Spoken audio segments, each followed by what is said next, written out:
I believe the challenge is for us as believers is to move from our comfort zones and to recognize that God has called us to have a heart for ministry. Whether it's your occupation or not, as believers, God has called us to be ambassadors on the front line, not just being comfortable in our pews.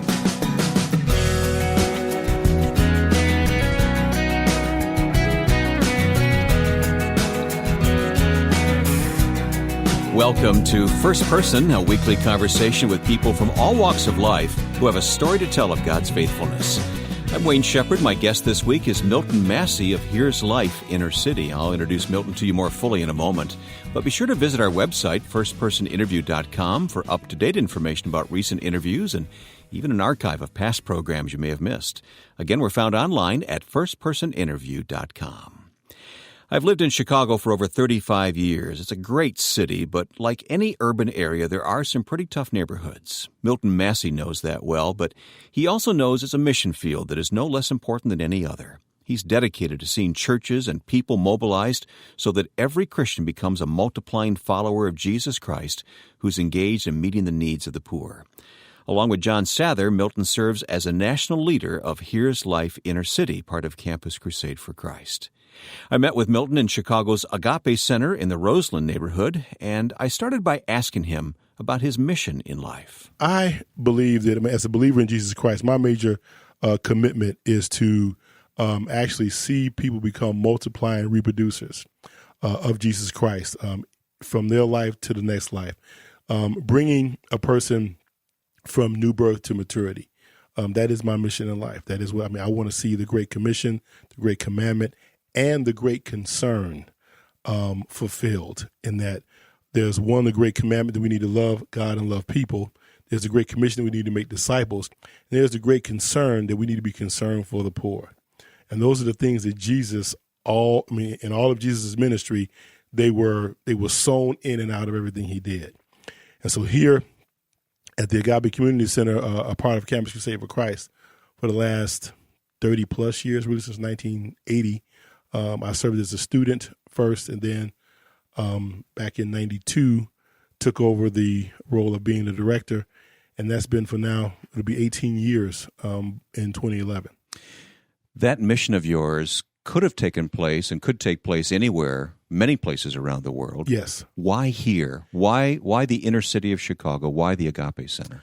Well, that's obviously as well the power and the move and the sovereignty of God. I grew up in Chicago, and I won't go into every detail about that, but on the south side and west side, but mostly the south side. And my family moved in this neighborhood in 1969. How old were you? I was about 12 years old. And this community center, it was a staircase factory back in the 60s and probably a little bit before that. And I used to walk past this place all the time and never knew what it was when my family first moved in here, moved in this neighborhood. And then with white flight taking a place in the mid-60s, early 60s into the 70s, this building was abandoned. And the owner of the building, Mr. Ken Lautenbach, was approached by his brother to want to give this to Campus Crusade for Christ. And the bottom line is that, just long story short, all that took place. Ken got involved with building and renovation and so forth. But even in the middle of that, met Crusade staff. When I received Christ in 1978, for a whole year I attended a church right in the neighborhood. And then a year later, on my college campus at Chicago State University, I ran into Campus Crusade people. And they challenged me to what was called a Christmas conference. And it was downtown at the Marriott Hotel, by the way. And I met all these committed people, college students my age, and it just blew me away. About 1,500 people just began to blow me away. And then in 1980, I went on my first mission project, short-term mission project, right here in this spot, 3 blocks or 5 blocks from where I basically grew up. And I could have went someplace else. I did want to go. Well, let me ask you about that. Mm-hmm. Were you intending to go someplace else? Yes. Was it in your mind to stay here in the neighborhood? It was not. As a matter of fact, my first exposure to summer projects was at that Christmas conference in 1979, and they would recruit college students to consider giving your summer to the Lord.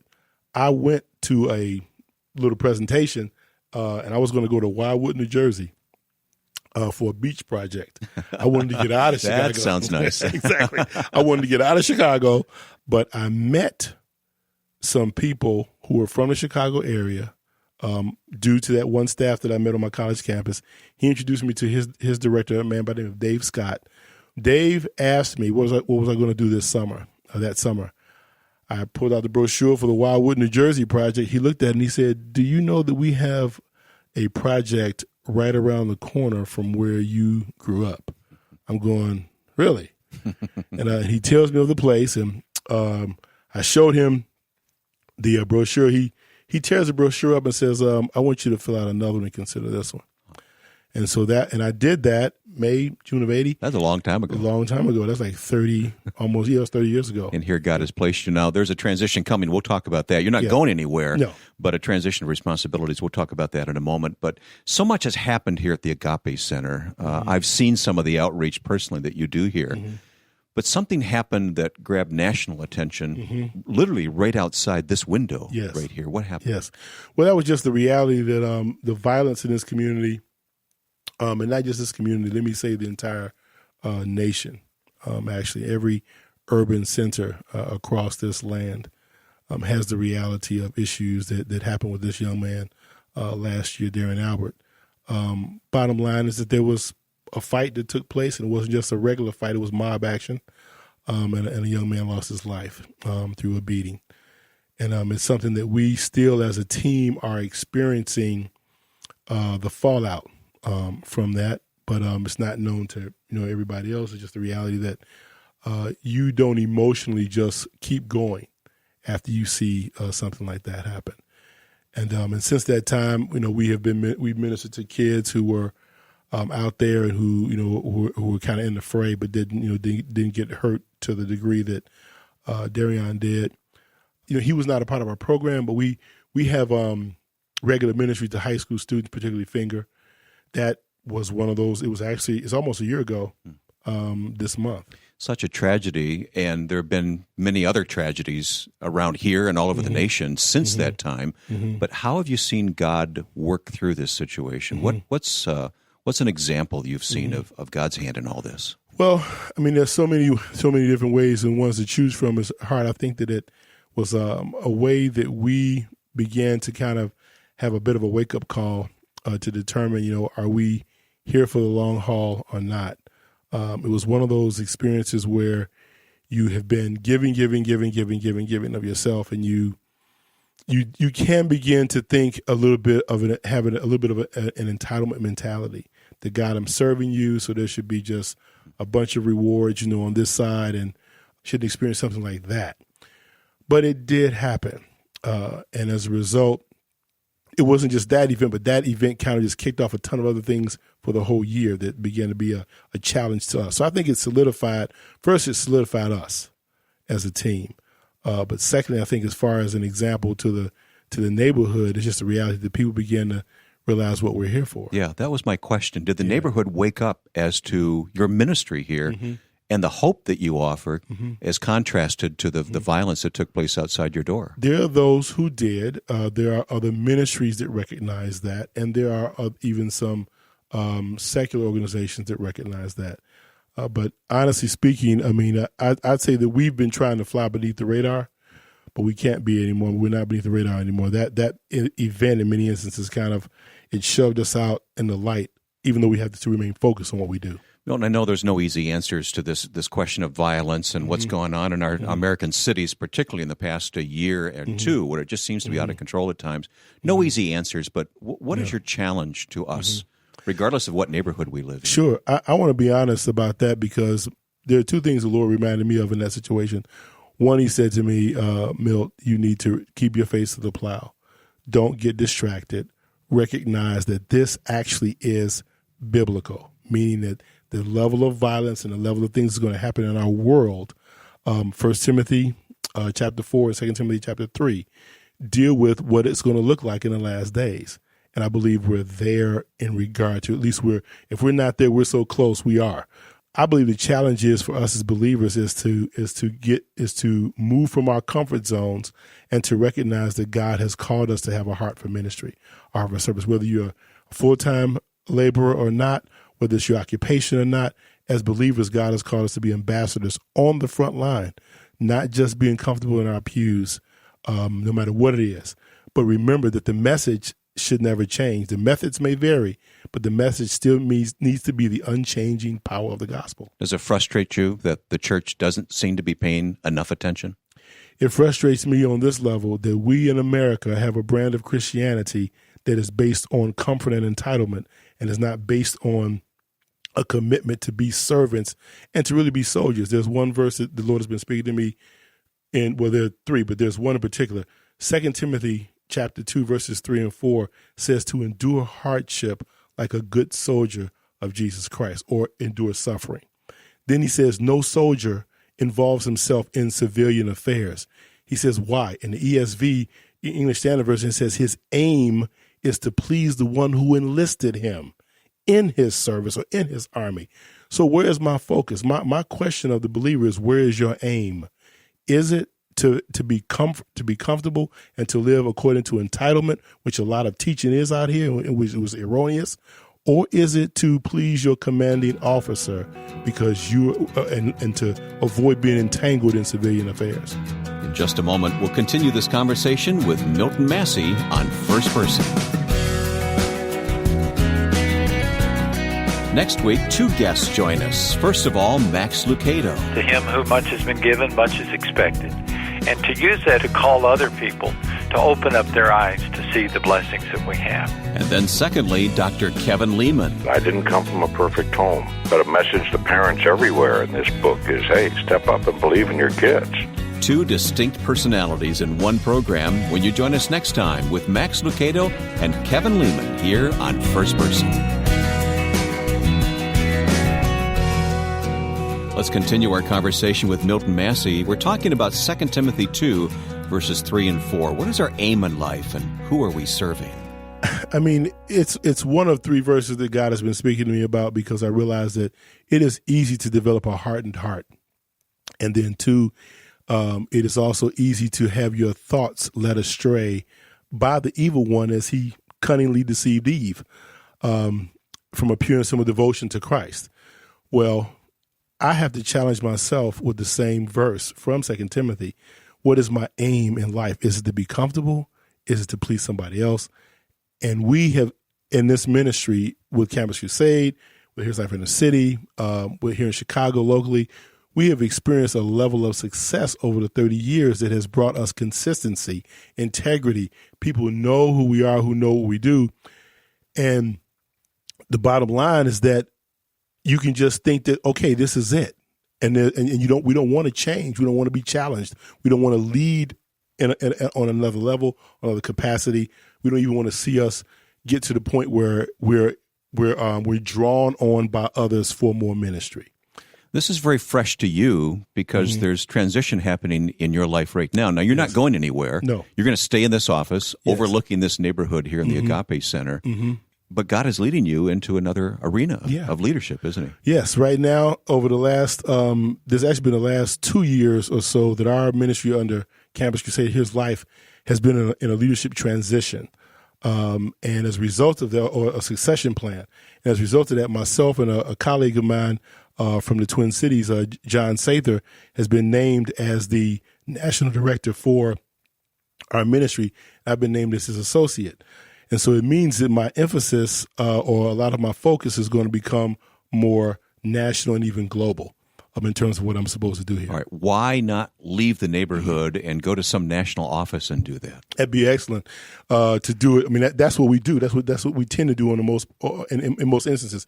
But John and myself and our servant leadership team have a commitment to seeing disciples being made not only among the people that we lead to Christ, but disciples being made among the staff who are already involved in ministry and among pastors and leadership in churches. And in order for that to be fresh for us, we have to keep our feet on the ground. Somebody has to still have their feet on the ground. Our servant leadership team often, in many instances, consists of people who have had field experience. And one of the realities that we're beginning to see is that if you lose that field experience, you forget what it's like to be on the ground. So a 30,000-foot view is necessary to keep the troops moving.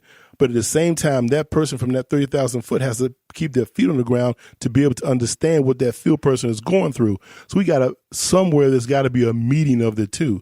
And that's one of the reasons why we're structuring this, so that myself as a national director, having city director experience, I can stay fresh. I can speak to the leadership about what the field needs. And at the same time, I can keep the vision of what the leadership where leadership wants us to go in the field.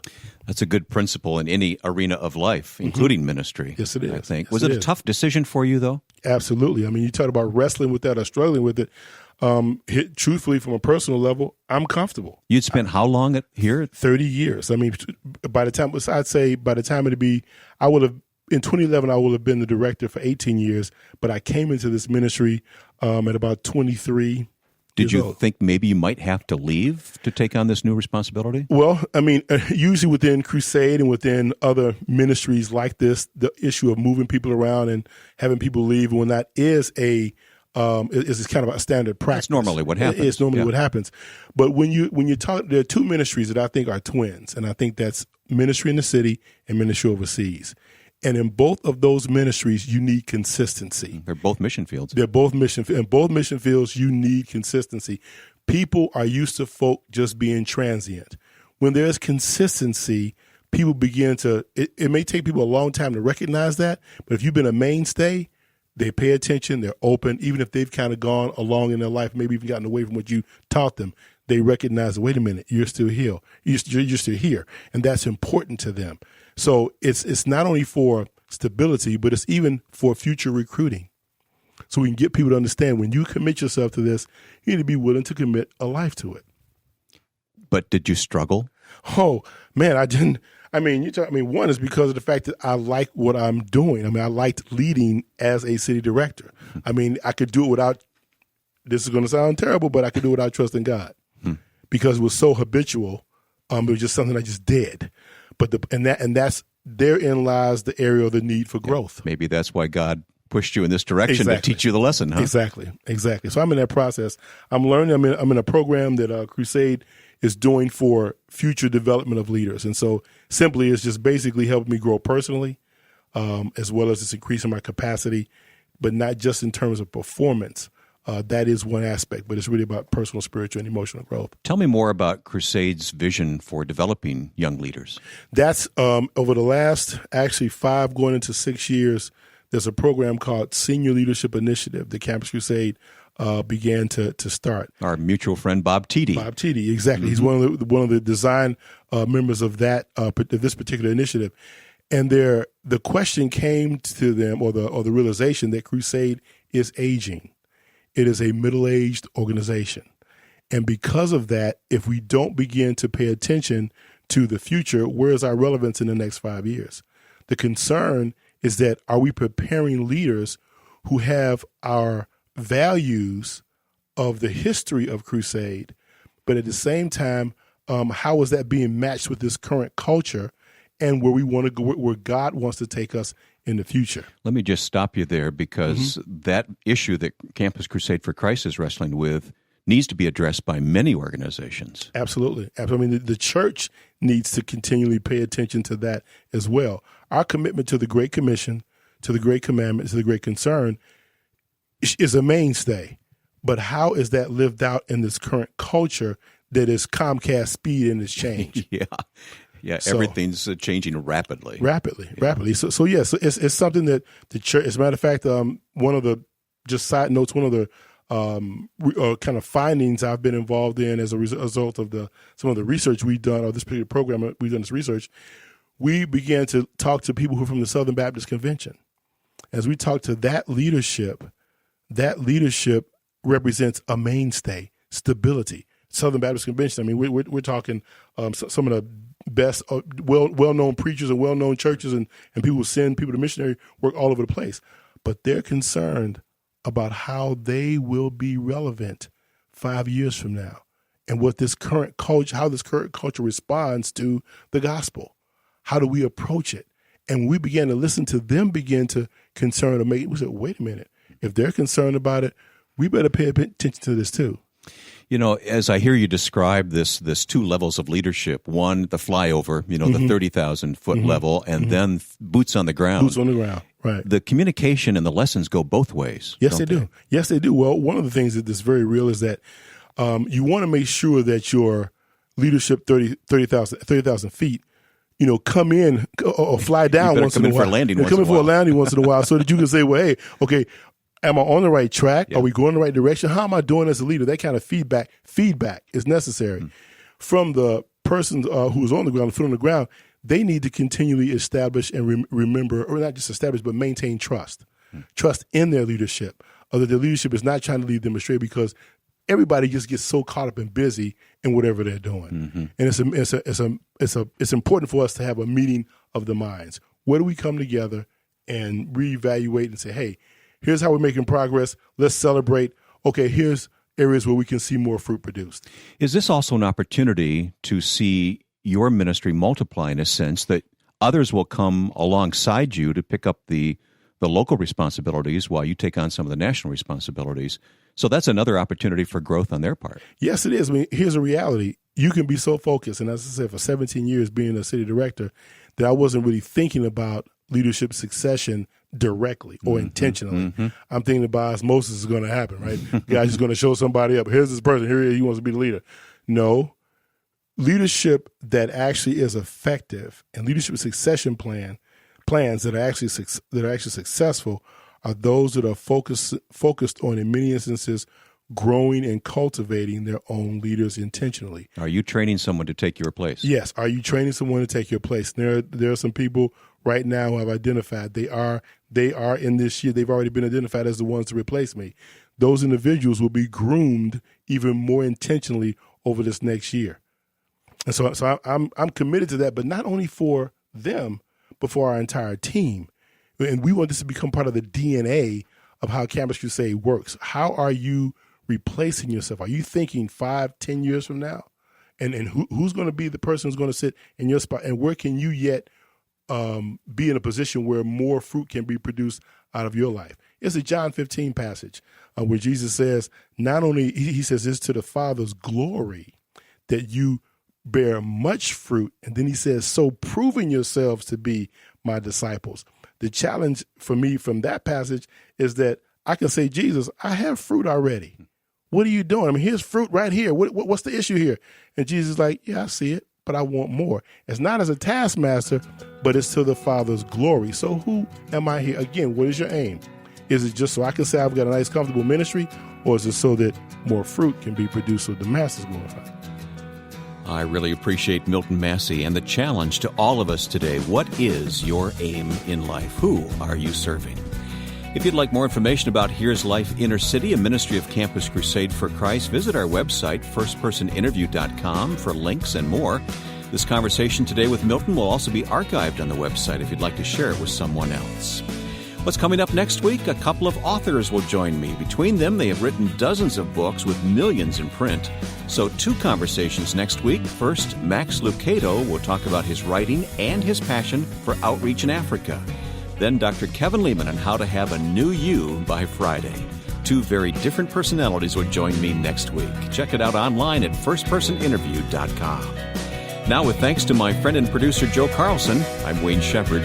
Join us next time for First Person.